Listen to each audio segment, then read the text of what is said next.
listen, in the meantime, tomorrow is the Schuylkill Navy Regatta presented by Toyota. This tradition is marking its 168th year in Philadelphia, and this event is extra special for a local rower.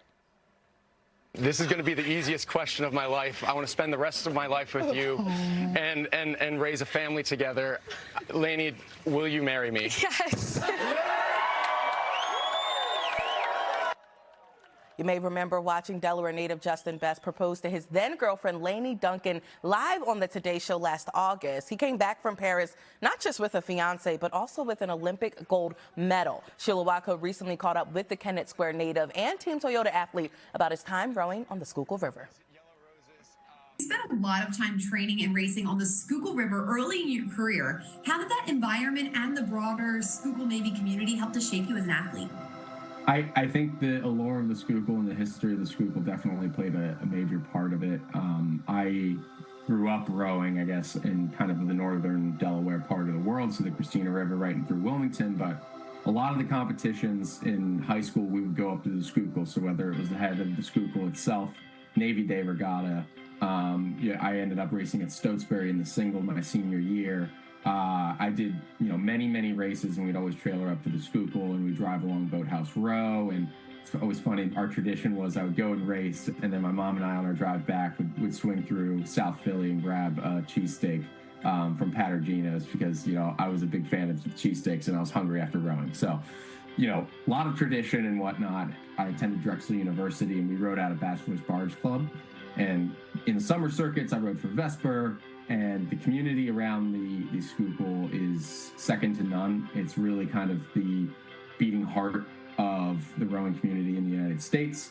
I think that it's got this wonderful conglomerate of people going for the Olympics to working professionals that just want a activity to keep themselves in shape, but then also a community of people that are like-minded. So it's developed, myself throughout my entire rowing career. Can you speak to the importance of the need to provide support and access to athletes training on the Schuylkill River? There's no sport that is funded by the U.S. government. And so what it ultimately comes down to is kind benefactors and athletes to support themselves. And so programs like this and the one that's set up like Toyota has with the Schuylkill Navy are extremely important because it affords athletes who are going for that next step, whether it's a World Championships team or the Olympics or Paralympics, it gives them just an extra layer of safety net so that they can focus on training and training hard, because it's difficult to wake up and train from 6 a.m. to 9 a.m. and then go to work a full day and then come back for the 6 p.m. to 8 p.m. sessions. It's extremely difficult, and a lot of the times you have to travel to these international regattas, so you're away for 2 to 3 weeks at a time. And so these types of programs partnering provide that extra layer of security and benefit to the athletes that are really putting it all out there. I've been a part of many programs like this, and having that support and just knowing, okay, I have people in my corner. It's really great. And the saying is, America doesn't win Olympic medals, Americans win Olympic medals. And, it's very true. Justin, can you share a moment or experience from your time in Paris that really crystallized what it meant to represent Team USA on the world stage? I think that there were so many moments. Showing up and being in the village and you're wearing like USA kit, like other teams are like looking at you, but then you show up to the Team USA specific house and it's just, there's track and swimming and rugby, and everyone really just gets around the mission, and everyone is there for their specific sport, but there's so much support across all the different sports.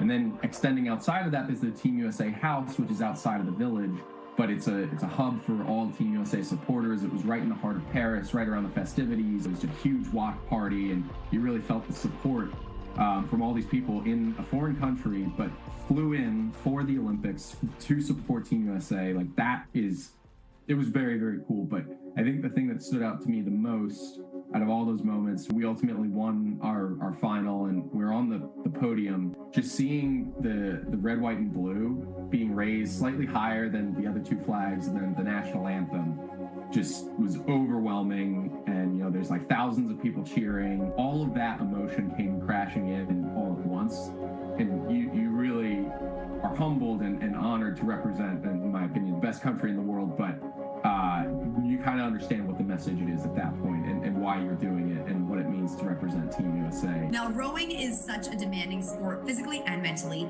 How did your time in Philly's rowing culture, with its grit and its tradition, we know Philly's a very gritty place, prepare you for those highest levels of competition? With the small community that you have, learn on your own, develop on your own, and you know, we were out running hills on Lemon Hill, right? As a form of exercise. It's not glamorous. We're learning to adapt in the environment that you have around you, and then I think the last leg of it is like learning to have a good time with the people that you're doing the hard work with. Looking back, what advice would you give to young rowers training on the Schuylkill today who dream of one day standing where you have stood on that Olympic podium? Set your goals really high, and you know, don't be afraid if people are saying, oh, you know, maybe don't do that.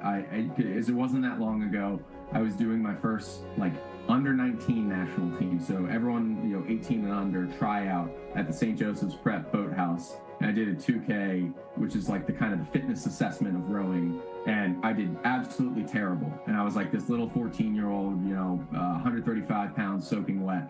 I think like set your goals and chip away at it and keep consistent. You know, use the sources that are on the Schuylkill and join one of those clubs, and just keep, you know, grinding at your craft until you achieve kind of like where you want to go with it. And it is completely possible.